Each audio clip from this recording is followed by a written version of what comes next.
Group में social media post आई जिसमें लिखा गया है, स्कूल में वैक्सीनेशन के बाद कई बच्चियों की तबीयत ख़राब हो गई और अस्पताल मुंतकिल। वज़ारत हुकूमत बच्चों को जहरीले टीके लगाती है। तुम लोग स्कूल जाओ, टीचर को बोल के मेरे बच्चों को टीके मत लगाओ वरना तुम ज़िम्मेदार है। तो उसके बाद ये कैसर हैं, इन्होंने ये रद्द-ए-अमल दिया।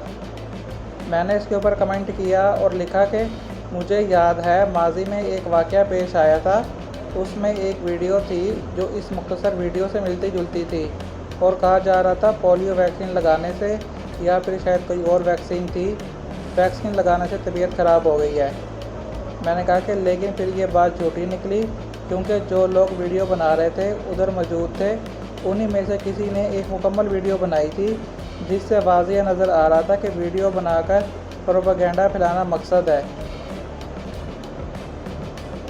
मैंने कहा कि यह ड्रामा सबके सामने आया था और हकीकत सबके सामने आई थी। मैंने कहा कि शायद आप में से किसी को भी वो बात याद आ जाए जिसकी मैं बात कर रहा हूँ। मैंने मज़ीद लिखा और कहा कि बाकी जहाँ तक बात है इस मामले की, तो मेरी मालूमात इस वैक्सीन पर ये हैं कि कैंसर की किसी ख़ास किस्म से बचने के लिए ये वैक्सीन लगाई जा रही है और जो वालिदैन राज़ी हैं उन्हीं बच्चियों को ये लगा रहे हैं वैक्सीन। ज़बरदस्ती किसी भी बच्ची को नहीं लगा रहे।